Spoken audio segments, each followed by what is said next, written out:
불자님들, 오늘은 많은 분들이 일상에서 겪고 계시는 참으로 괴로운 문제에 대해 말씀드리고자 합니다. 직장에서 누군가를 위해 밤늦게까지 일을 도와주었는데 다음날 그 사람은 당연하다는 듯 또 다른 부탁을 해옵니다. 가족을 위해 온 마음을 다해 헌신했는데 시간이 지날수록 그 정성은 당연한 것이 되어버리고 오히려 작은 실수 하나에 원망을 듣게 됩니다. 친구에게 어려울 때마다 손을 내밀어 주었는데 어느새 그 친구는 법우님의 마음을 가볍게 여기고 함부로 대하기 시작합니다. 이런 경험 없으신 분이 계실까요? 참으로 아이러니한 일입니다. 우리가 선한 마음으로 남에게 잘해줄수록 그들은 점점 더 우리를 당연하게 여기고 때로는 무시하기까지 합니다. 이것은 단순히 상대방의 잘못만은 아닙니다. 여기에는 우리가 미처 깨닫지 못한 관계의 법칙이 숨어 있습니다. 많은 불자님들께서 이렇게 생각하십니다. 내가 더 잘해주면 상대방도 나를 더 소중히 여길 거라고 말입니다. 하지만 현실은 어떻습니까? 오히려 반대의 결과가 나타나지 않습니까? 이것은 법우님의 잘못이 아닙니다. 다만 우리가 관계의 본질을 제대로 이해하지 못했을 뿐입니다. 부처님께서는 이미 2500년 전에 이러한 인간관계의 진리를 꿰뚫어 보셨습니다. 오늘 이 시간에는 부처님의 지혜를 통해 어떻게 하면 우리가 존중받는 관계를 만들 수 있는지, 어떻게 하면 남에게 잘해주면서도 무시당하지 않을 수 있는지 그 구체적인 방법을 4가지로 나누어 말씀드리겠습니다. 이 가르침을 마음에 새기신다면 법우님의 관계는 분명히 달라질 것입니다. 상대방의 태도가 바뀌고 법우님 자신도 더 이상 일방적인 희생으로 고통받지 않게 될 것입니다. 그럼 지금부터 함께 부처님의 지혜 속으로 들어가 보시겠습니까? 첫 번째로 말씀드릴 것은 무조건적인 베풀미 오히려 독이 될 수 있다는 진리입니다. 많은 분들이 불교의 자비를 오해하고 계십니다. 자비란 무조건 참고 베푸는 것이라고 생각하십니다. 하지만 부처님께서 말씀하신 진정한 자비는 그렇지 않습니다. 금강경에 이런 구절이 있습니다. 응무소주의 생기심이라. 마땅히 머무는 바 없이 그 마음을 내야 한다는 말씀입니다. 이 말씀의 깊은 뜻은 무엇일까요? 우리가 남에게 베풀 때 그 베풀에 집착해서는 안 된다는 것입니다. 상대방의 반응에 기대를 걸어서도 안 되고 내가 이만큼 해줬으니 너도 나에게 이렇게 해야 한다는 조건을 달아서도 안 됩니다. 그런데 여기서 중요한 것이 있습니다. 집착하지 않는다는 것과 무분별하게 베푼다는 것은 전혀 다른 이야기입니다. 부처님께서는 지혜로운 베풀을 강조하셨습니다. 법구경에 이런 말씀이 있습니다. 어리석은 자는 악을 행하고도 그것이 악인 줄 모르며 선을 베풀어도 그 방법을 알지 못하여 도리어 자신과 남을 해친다. 보살님들, 이 구절이 얼마나 오늘날의 우리 모습과 닮아 있습니까? 우리는 선한 마음으로 베풀지만 그 방법을 몰라서 오히려 자신을 해치고 있습니다. 어떤 분이 저를 찾아오셨습니다. 직장에서 10년 넘게 후배들을 위해 온갖 일을 다 해주셨다고 합니다. 자신의 점심시간을 포기하면서까지 후배들의 실수를 감싸주고 주말에도 나와서 후배들이 못 끝낸 일을 대신해 주셨습니다. 그런데 어느 날 그분이 몸이 아파서 하루 쉬었더니 후배들이 뒤에서 수군거리는 소리를 들으셨다고 합니다. 저 팀장님 요즘 일도 제대로 안 하시네. 우리한테만 일 떠넘기고 본인은 편하게 쉬시네. 그분은 너무나 충격을 받으셨습니다. 이렇게 헌신했는데 이런 소리를 듣다니 도대체 뭘 잘못한 걸까요? 여기서 핵심은 이것입니다. 그분은 후배들이 스스로 성장할 기회를 빼앗은 것입니다. 후배들이 실수하고 그 책임을 지며 배워야 할 순간들을 모두 대신 해결해 주셨습니다. 그 결과 후배들은 자신의 일에 대한 책임감을 잃어버렸고 팀장님의 도움을 당연하게 여기게 되었습니다. 부처님께서는 이것을 명확히 경계하셨습니다. 상유타 니까야에 이런 말씀이 있습니다. 내가 그대를 구원할 수 있다고 말하지 않는다. 그대 스스로 노력해야만 구원받을 수 있다. 이 말씀은 관계에서도 똑같이 적용됩니다. 우리가 아무리 사랑하는 사람이라도 그 사람이 겪어야 할 고통과 배움의 과정을 대신해 줄 수는 없습니다. 오히려 대신해 주려고 하면 그 사람의 성장을 막고 우리 자신도 소진되어 버립니다. 그렇다면 어떻게 해야 할까요? 지혜로운 베풀매의 첫 번째 원칙은 상대방이 스스로 할 수 있는 일은 대신하지 않는 것입니다. 도움을 요청받았을 때 무조건 해결해 주는 것이 아니라 방법을 알려주고 함께 고민하는 것입니다. 예를 들어 직장 후배가 업무에 어려움을 겪는다면 그 일을 대신해 주는 것이 아니라 어떻게 접근해야 하는지 방향을 제시하고 스스로 해결하도록 지켜봐 주는 것입니다. 물론 처음에는 실수할 수도 있습니다. 하지만 그 실수를 통해 배우는 것이야말로 진정한 성장입니다. 가족 관계에서도 마찬가지입니다. 자녀가 해야 할 일을 부모가 다 해주면 자녀는 자립심을 잃어버립니다. 배우자가 감당해야 할 몫을 대신 짊어지면 배우자는 책임감을 배울 기회를 잃게 됩니다. 이것이 바로 부처님께서 말씀하신 중도의 지혜입니다. 무조건 베푸는 것도 아니고 완전히 외면하는 것도 아닙니다. 상대방이 진정으로 필요로 할 때 적절하게 돕되 그들이 스스로 설 수 있도록 여유를 주는 것입니다. 오늘부터 이렇게 실천해 보십시오. 누군가 도움을 요청할 때 즉시 해결해 주기 전에 잠시 멈추고 물어보십시오. 이것은 내가 대신해 줘야 할 일인가? 아니면 그 사람이 스스로 할 수 있는 일인가? 만약 그 사람이 스스로 할 수 있는 일이라면 방법을 알려주고 격려하되 대신하지 마십시오. 처음에는 상대방이 서운해할 수도 있습니다. 하지만 시간이 지나면 그들은 자신의 능력을 발견하게 되고 법우님을 더욱 존중하게 될 것입니다. 두 번째로 말씀드릴 것은 자신의 가치를 지키는 것이 진정한 자비라는 진리입니다. 많은 불자님들이 자신을 희생하는 것이 미덕이라고 배워왔습니다. 나는 참아야 한다. 나는 낮아져야 한다. 이것이 불교의 가르침이라고 생각하십니다. 하지만 부처님께서는 결코 자신을 학대하라고 말씀하지 않으셨습니다. 중화암경에 이런 구절이 있습니다. 자신을 섬으로 삼고 자신을 의지처로 삼아라. 다른 것을 의지처로 삼지 말라. 이 말씀이 무슨 뜻입니까? 자기 자신을 소중히 여기고 지키라는 것입니다. 자신을 존중하지 않는 사람이 어떻게 남을 진정으로 존중할 수 있겠습니까? 자신의 가치를 지키지 못하는 사람이 어떻게 남에게 진정한 도움을 줄 수 있겠습니까? 선사님들의 어록을 보면 이런 이야기가 있습니다.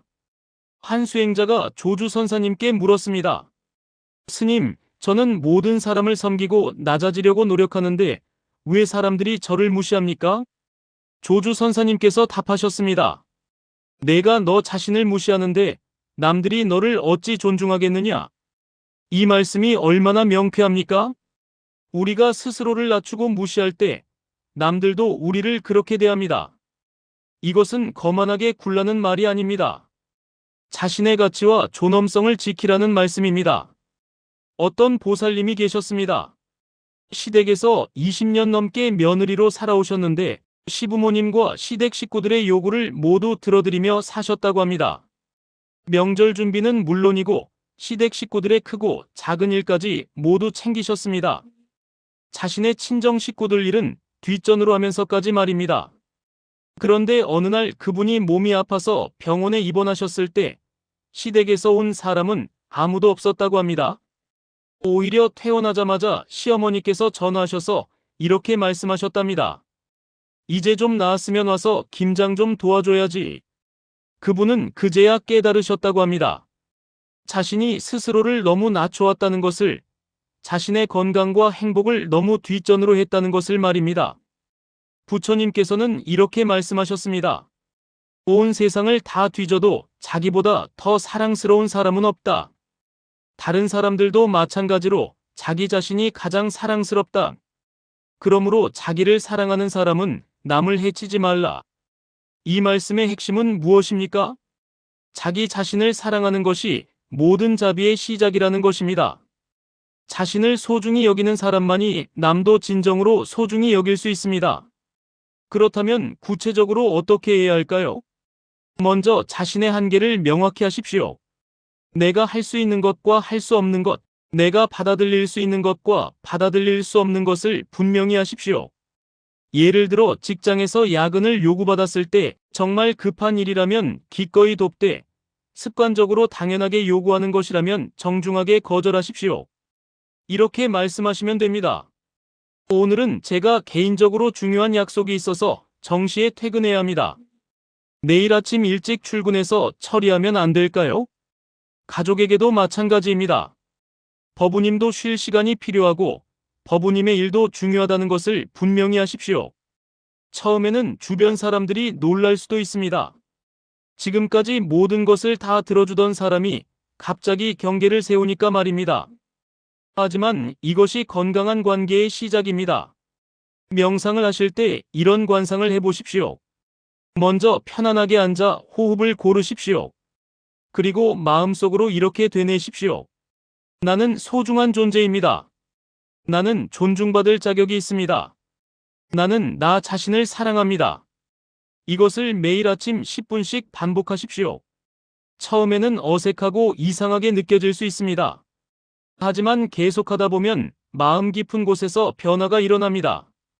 자신을 대하는 태도가 바뀌고 그 변화가 외부로 드러나 다른 사람들도 법우님을 대하는 태도가 달라집니다.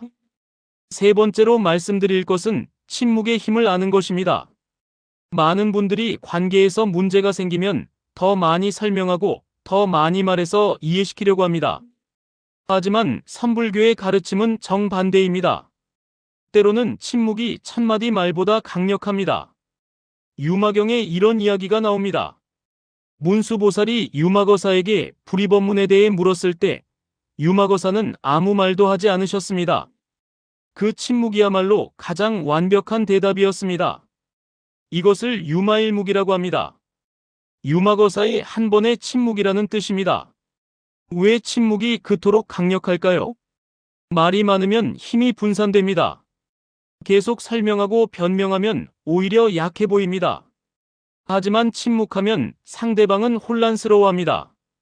지금까지 자신이 무시하던 사람이 갑자기 침묵하면 그 사람은 자신의 행동을 돌아보게 됩니다. 어떤 법우님이 계셨습니다. 친구 한 명이 늘 급하게 전화해서 부탁을 했고 그분은 매번 달려갔다고 합니다. 그런데 그 친구는 정작 그분이 어려울 때는 바쁘다며 도와주지 않았습니다. 그분이 서운함을 이야기하면 친구는 이렇게 말했답니다. 야, 너는 원래 착하잖아. 너는 괜찮을 거야. 그래서 그분은 제게 물었습니다. 스님, 제가 너무 이기적인 건가요? 친구에게 서운하다고 말했는데 오히려 제가 나쁜 사람이 된 것 같습니다. 저는 이렇게 답했습니다. 더 이상 설명하지 마십시오. 다음에 그 친구가 부탁하거든 조용히 거절하고 서운한 마음을 길게 설명하지 마십시오. 그저 지금은 도와드리기 어렵습니다. 라고만 하십시오. 그분이 그렇게 하셨더니 놀라운 일이 일어났습니다. 친구가 당황하면서 왜 그러냐고 무슨 일 있냐고 물어왔다고 합니다. 그분은 여전히 길게 설명하지 않고 그냥 요즘 제 일에 집중해야 할 때라서요. 라고만 답했습니다. 그러자 친구의 태도가 완전히 바뀌었다고 합니다. 자신의 행동을 반성하고 그동안 미안했다며 진심으로 사과했습니다. 이것이 침묵의 힘입니다. 조주 선사님의 어록에 이런 말씀이 있습니다. 말하면 틀리고 말하지 않아도 틀리다. 그렇다면 어찌하겠는가? 이 화두가 우리에게 무엇을 말합니까? 때로는 말로 설명할 수 없는 것들이 있다는 것입니다. 관계에서도 마찬가지입니다. 상대방이 법우님을 무시하고 함부로 대할 때 길게 설명하고 따지는 것은 오히려 역효과를 냅니다. 상대방은 법우님의 감정을 더 가볍게 여기게 됩니다. 하지만 침묵하고 거리를 두면 상대방은 비로소 법우님의 소중함을 깨닫게 됩니다. 구체적으로 어떻게 실천할까요? 첫째, 누군가 법우님을 무시하는 말이나 행동을 했을 때 즉각 반응하지 마십시오. 화를 내거나 서운함을 토로하지 마십시오. 그저 조용히 그 자리를 떠나거나 화제를 바꾸십시오. 둘째, 상대방이 당연하게 여기는 도움을 갑자기 중단하십시오. 설명 없이 말입니다.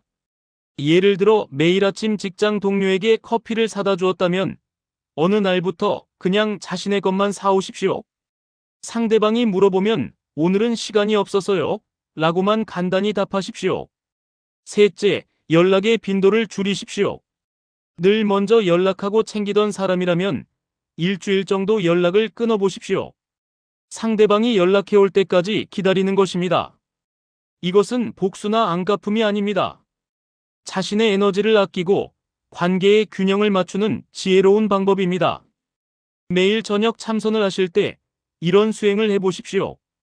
편안하게 앉아 호흡을 고르고 오늘 하루 불필요하게 한 말들을 떠올려 보십시오. 변명한 것, 과하게 설명한 것, 인정받으려고 한 말들을 돌아보십시오. 그리고 마음속으로 이렇게 다짐하십시오. 내일은 더 적게 말하고 더 깊게 침묵하리라. 침묵은 단순히 말을 하지 않는 것이 아닙니다. 내면의 중심을 지키는 것입니다. 흔들리지 않는 고요함 속에서 진정한 힘이 나옵니다.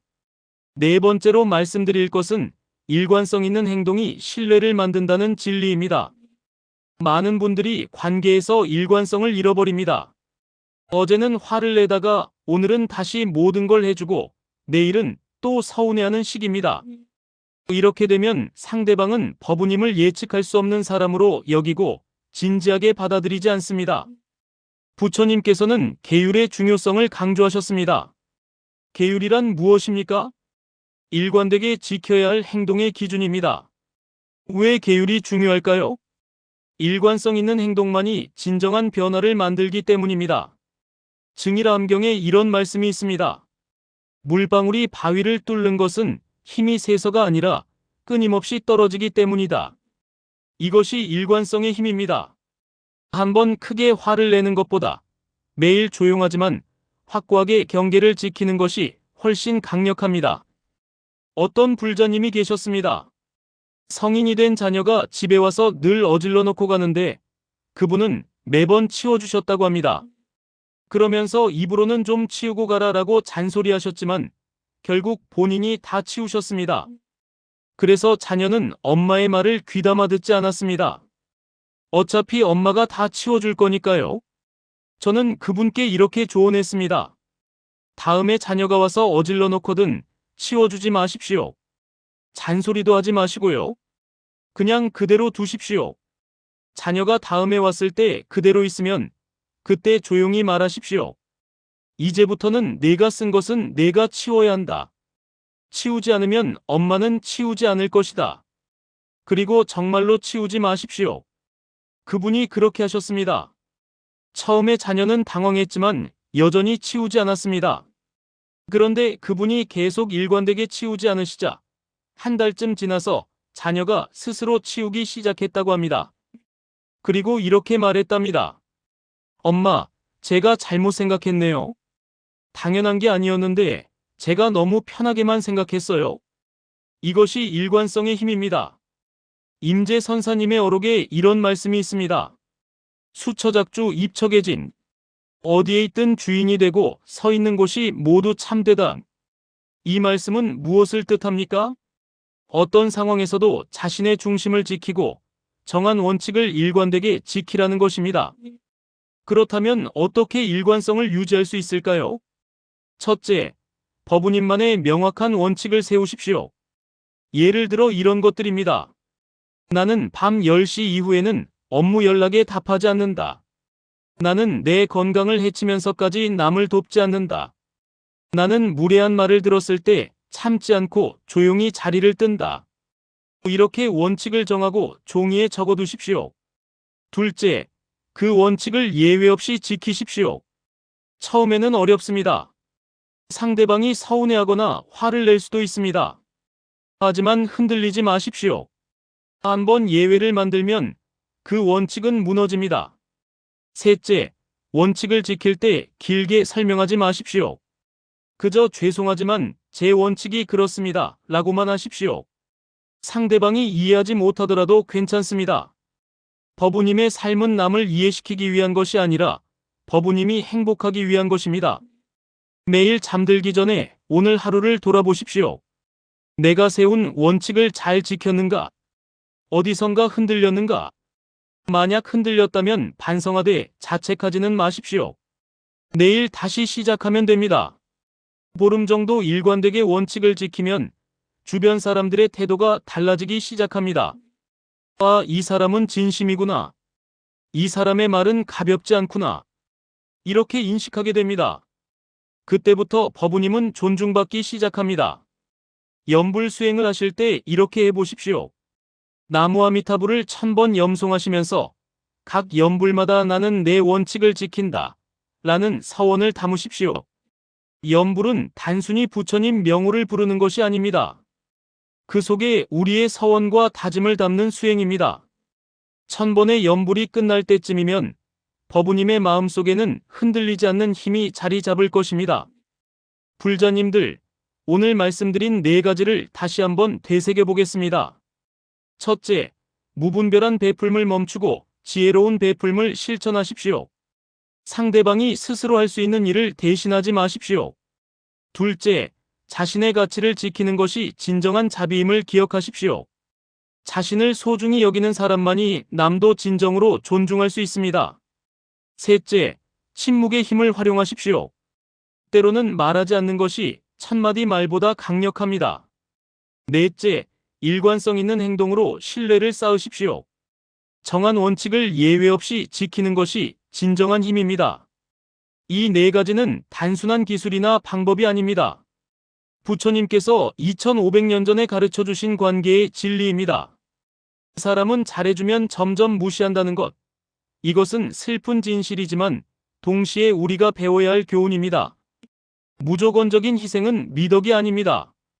지혜로운 자비야말로 진정한 불교의 가르침입니다. 오늘부터 법우님들께서 이 가르침을 실천하신다면 분명히 변화가 일어날 것입니다. 처음에는 어색하고 어려울 수 있습니다. 주변 사람들이 당황할 수도 있습니다. 하지만 흔들리지 마십시오. 부처님께서 함께하고 계십니다. 법우님의 진심과 일관성이 결국 모든 것을 바꿀 것입니다. 이 영상이 도움이 되셨다면 좋아요를 눌러주시고 댓글로 법우님의 경험을 나눠주십시오. 법우님의 이야기가 다른 분들에게도 큰 힘이 될 것입니다. 구독과 알림 설정도 부탁드립니다.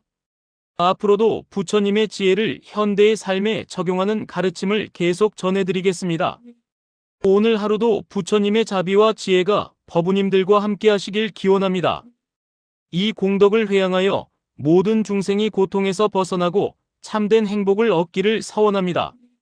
나무아미타불 관세음보살